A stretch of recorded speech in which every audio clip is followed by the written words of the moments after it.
जय जय श्री राधा वल्लभ, जय जय श्री हरिवंश, जय जय श्री राधे राधे। गुरुदेव भगवान जी के चरणों में मेरा प्रणाम।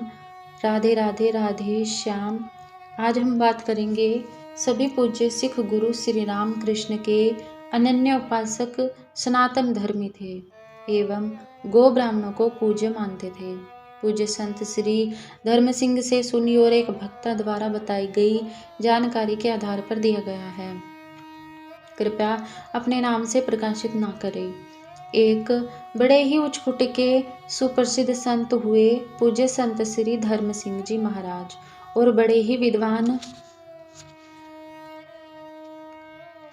विद्वान महापुरुष माने गए हैं। एक जिज्ञासु ने उनके श्री चरणों में बैठकर जो सदुपदेश लिखे थे वे यहाँ पर दिए जा रहे हैं। राधे राधे। सिख गुरुओं का जीवन आधार श्री राम नाम। प्रश्न है, महाराज हमें क्या करना चाहिए? उत्तर, मनुष्य जीवन का उद्देश्य एकमात्र ईश्वर प्राप्ति करना है, सो तुम्हें भी ईश्वर प्राप्ति का साधन करना चाहिए। दूसरा प्रश्न है, ईश्वर प्राप्ति का साधन क्या है? उत्तर, ईश्वर प्राप्ति का साधन है श्री राम नाम जपना, श्री राम भक्ति करना। तीसरा प्रश्न है, क्या ईश्वर और राम में कुछ अंतर है? उत्तर, उसे ही ईश्वर कहते हैं और उसे ही श्री राम कहते हैं और उसे ही श्री कृष्ण कहते हैं, इनमें कोई अंतर नहीं है। प्रश्न, सिख मत में और गुरु ग्रंथ साहब में कल्याण का साधन क्या बताया गया है?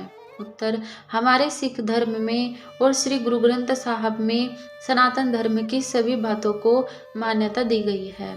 वेद शास्त्र पुराणों की बात ही श्री गुरु ग्रंथ साहब में भरी पड़ी है और श्री गुरु ग्रंथ साहब श्री राम कृष्ण हरि गोविंद नारायण आदि श्री भगवान नामों से भरा पड़ा है। पांचवा प्रश्न है, आजकल के बहुत से सिख यह कहते हैं कि हम हिंदू नहीं हैं और हमारा हिंदुओं से कोई संबंध नहीं है और हम दशरथ नंदन श्री राम को नहीं मानते, हम तो निराकार राम को मानते हैं और श्री गुरु ग्रंथ साहब में निराकार नाम की उपासना बताई गई है। इस संबंध में आपका क्या मत है? उत्तर, जो सिख होकर ऐसा कहते हैं कि हम हिंदू नहीं हैं और हम श्री दशरथ नंदन राम को नहीं मानते और हमारा राम निराकार राम है, तो वे महामूर्ख हैं, कोरे अज्ञानी हैं। उन्हें न तो सिख धर्म का ज्ञान है और न उन्हें श्री गुरु ग्रंथ साहब का ज्ञान है। हमारे पूज्य प्रातः स्मरणीय श्री गुरु गोविंद सिंह जी मह प्राचीन श्री भगवती नैना देवी को प्रसन्न कर प्रकट किया था।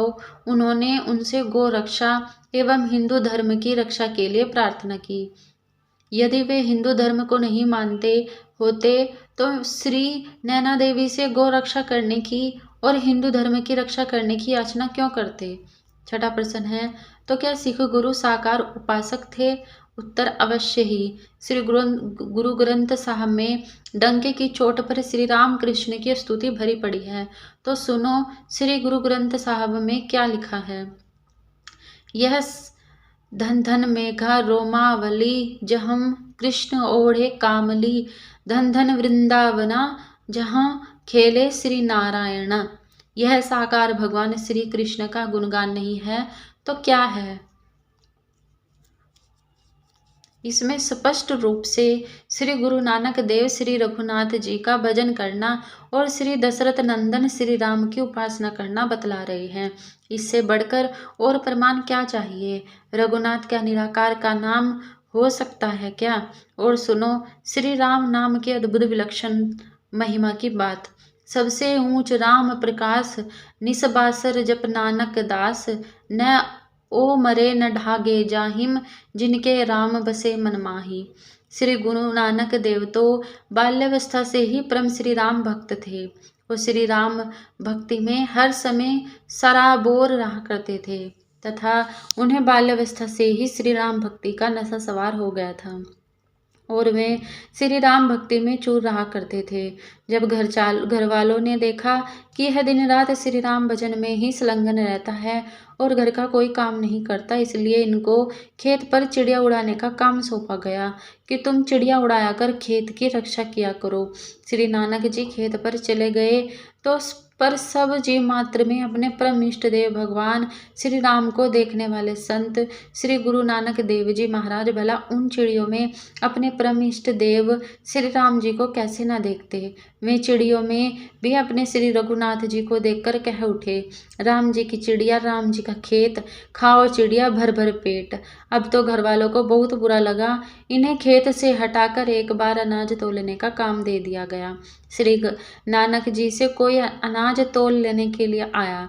जिस समय तोला जाता है तो यह भारतीय प्राचीन परंपरा है कि उस समय एक को एक न कहकर तोलने वाले एक ही जगह राम ही राम कहते हैं और उसके बाद दूजा तीजा कहना प्रारंभ करते हैं। जिस समय आपने अनाज तोलने के लिए तराजू अपने हाथ में ली और तराजू के एक पलड़े में अनाज और दूसरे पलड़े में बाट रखा और इधर लेने वाले ने अपना कपड़ा फैलाया और आपने पहले पलड़े को जो ही राम कहना प्रारंभ किया तो फिर क्या था। आप श्री राम प्रेम के नशे में सरोबोर हो गए और आपको अपने शरीर की सुध बुध जाती रही। अब न तो आपने तराजू बाट का ध्यान रहा और न अनाज का और न सामने बैठे अनाज लेने वाले ग्राहक का। बस मुख से राम ही राम हो रहा है और नेत्र मूंद गए हैं, हृदय गदगद हो रहा है। अब भला श्री राम नाम अमृत को छोड़कर इस असार संसार के दूजे तीजे के चक्कर में कौन फंसे। भला श्री राम नाम में जो अद्भुत विलक्षण मजा है, श्री राम नाम में जो अद्भुत स्वाद है और श्री राम नाम में जो अद्भुत मिठास है, उसे भला ऐसा कौन है कि जिसे यह स्वाद लग जाए और फिर वह उसे छोड़ सके। श्री नानक जी ने संसार को दुखों की खान माना और श्री राम नाम अमृत का पान करना ही सब सुखों का केंद्र माना। नानक दुखिया सब संसारा, सुखिया वही जो नाम आधारा। श्री नानक देव जी तंबाकू, सुल्फा, गांजा आदि सब नशे के घोर विरोधी थे। बस अपने श्री राम नाम के नशे को सर्वोपरि महत्व देते थे और श्री राम प्रेम के नशे में ही हर समय झूमते रहते थे। श्री राम भक्ति का क्या उपकार दिखाया। एक बार श्री नानक देव जी मुसलमानों के दशे में जा निकले और श्री राम भक्ति का प्रचार करते हुए मक्का मदीना जा पहुँचे। रात्रि होने पर एक मस्जिद की ओर पैर करके सो गए। प्रातःकाल होने पर जब उस मस्जिद का मुल्ला आया तो उसने आपको जो मस्जिद की तरफ पैर करके सोते हुए देखा तो वह बड़ा नाराज हुआ और आग बबूला हो गया। आपसे पूछा कि बताओ तुम कौन हो। उत्तर में श्री गुरु नानक देव ने कहा, हिंदू कहूँ तो मारिए, मुसलमान कहूँ नाही, पंच तत्व का पुतला नानक मेरा नाम। आपने मन में विचार किया कि मैं वास्तव में हिंदू हूँ। यदि इसके सामने सही बात कह दूँ कि मैं हिंदू हूँ तो यह मुझे मारेगा और मैं मुसलमान हूँ नहीं मुसलमान हूँ नहीं, यह बात झूठ कैसे कह दूँ। इसलिए इन्होंने अपने को पांच तत्व का पुतला बता दिया। मुल्ला ने फिर प्रश्न किया, तो खुदा की तरफ पैर करके क्यों सोया है। इसके उत्तर में श्री गुरु नानक देव ने कहा कि खुदा तो सब जगह है। यदि खुदा सब जगह नहीं है तो तुम मुझे उधर को कर दो जिधर खुदा न हो। मुल्ला ने जब श्री नानक देव का पैर पकड़कर इधर से उधर और घुमाया तो सबने क्या देखा कि गुरु नानक देव के पैर के घूमने के साथ साथ वह मस्जिद भी उधर ही को ही घूम रही है जिधर को पैर घूम रहे हैं। जड़ मस्जिद भी श्री राम भक्त के संत के इशारे पर इधर से उधर घूमते देखकर अब तो उन मौलवियों के होश गुम हो गए और यह श्री नानक देव के श्री चरणों में लौट गए, नतमस्तक हो गए और करबद्ध क्षमा मांगने लगे। काबुल पहुंचने पर बादशाह ने उनका स्वागत किया और सोने के कटोरे में आपके लिए बराबर बादशाह ने भांग पीने को दी और इनसे क्रमबद्ध प्रार्थना की, साईं जी महाराज इसे पीजिए। भला श्री गुरु नानक देव जी इस नशीली चीज को कैसे पी सकते थे। ये तो हर समय श्री राम के नशे में झूमने वाले थे। श्री नानक जी ने उससे कहा, भांग तंबाकू छोतरा उतर जाए प्रभात, नाम कुमारी मान का चढ़ी रहे दिन रात। अरे बाबले बादशाह, तुम्हारा यह नशा क्या नशा है, यह तो तुच्छ है। अरे बावले बादशाह, तुम्हारा यह नशा क्या नशा है, यह तुच्छ है और यह तो सुबह तक उतर जाएगा। इसके सेवन से क्या लाभ है। हम तो श्री राम नाम की खुमारी में मस्त रहते हैं जो दिन रात चढ़ी रहती है। हमें तुम्हारा यह तुच्छ नशा नहीं चाहिए। श्री नानक देव जी ने पूज्य गौ माता के प्रति बहुत भक्ति रखते थे। गौ माता की अद्भुत महिमा के संबंध में श्री नानक देव जी ने कहा है। प्रश्न है, महाराज क्या श्री गुरु ग्रंथ साहब में जिन कबीर, नामदेव, रैदास आदि संतों की वाणियां हैं, वह सब संत भी श्री राम नाम जपते थे? और क्या वह भी सब राम भक्त थे? और क्या वह भी निराकार राम को नहीं अपितु श्री दशरथ नंदन श्री राघवेंद्र प्रभु के ही मानने वाले थे? उत्तर, निसंदेह सभी गुरु और सभी संतों ने अपनी बारियों में श्री दशरथ नंदन, रघुनंदन, कौशल्या नंदन श्री राम का ही एकमात्र गुणगान किया है। प्रश्न है, संत कबीर जी महाराज के बारे में तो यह कहा जाता है कि वे निराकार के उपासक थे। क्या यह बात सत्य है? उत्तर, नहीं, कभी नहीं, 3 काल में नहीं। संत कबीर जी ने जिन्हें अपना गुरु बनाया है वे कौन थे? जाति के ब्राह्मण और परम वैष्णव श्री राम उपासक श्री रामानंद जी महाराज थे। भला जो निराकार को मानने वाला होगा वह साकार उपासक को अपना गुरु क्यों बनाएगा? संत कबीर जी भी हर समय श्री राम नाम अमृत का पान किया करते थे और साकार उपासक थे। श्री रामकृष्ण अनन्य भक्त थे। कबीरा मन निर्मल भया जैसा गंगा नीर, पीछे पीछे हरे फिरे कहत कबीर कबीरा।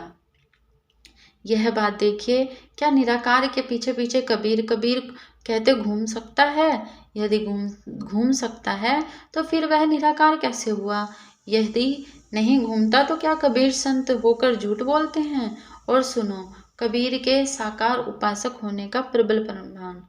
कबीरा कबीरा क्या कहे, चल यमुना के तीर, एक एक गोपी चरण पर वारो कोटि कबीर। और सुनिए ध्यान से, कबीरा धारी अगम की सदगुरु दई बताए, उलटता ही पढ़िए सदा स्वामी संग लगाए। अब इसके अर्थ पर ध्यान दीजिए। हमरे सदगुरु ने उस अगम अगोचर परम ब्रह्मा की धारा को हमें बता दिया है, अतः उसे पलटकर अर्थात धारा शब्द को उलटकर पढ़ने पर राधा शब्द बन जाएगा। उसे पढ़ो, पर केवल राधा नहीं अपितु उसके साथ उसके स्वामी श्री कृष्ण को संग में जोड़कर अर्थात राधा कृष्ण ऐसे की भावना से जाप करो।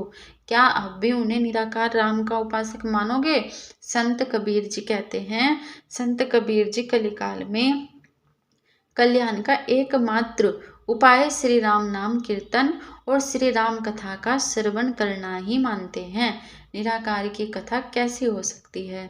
कथा कीर्तन काल विषय भव सागर की नाव, कहे कबीर जग तरन को नाहिन और उपाओ। कथा कीर्तन करने की जाके निस दिन रीत, कहे कबीर ता दास से कीजे निश्चय प्रतीत। और भी संत कबीर जी कहते हैं, भजा रे भैया राम गोविंद हरि, जप तप साधन कछु नहीं लागत, खर्चत नहीं गठरी। वही रघुनंदन राम और वही गाय चराने वाले कन्हैया गोविंद। वाहे गुरु वाहे गुरु वाहे गुरु, गुरु के तत्व को समझो। हमरे सभी पूज्य गुरुजान वाहे गुरु कहते थे और सारा सिख समाज वही वाहे गुरु कहता है। पर क्या आपने कभी इस पर ध्यान दिया कि इसका असली रहस्य क्या है? इसका तात्पर्य है कि 4 युग होते हैं, सतयुग, त्रेता, द्वापर और कलयुग। इन चारों युगों के इष्ट देवों के चारों नामों को लेकर वाहे गुरु बना है। इसमें भी 4 शब्द हैं, जैसे कि व, ह, ग, र। सतयुग से सतयुग से विष्णु वैसे लिया और त्रेता में हरि की पूजा होती थी, इसीलिए हरि से ह लिया। और द्वापर में गोविंद की पूजा होती थी, गोविंद मुख्य नाम था तो गोविंद से ग लिया गया। और कलयुग में मुख्य नाम है राम, इस राम नाम से र लिया। इस प्रकार प्रभु के चारों युगों के चारों नाम के एक एक अक्षर को लेकर तब यह वाहे गुरु बना है।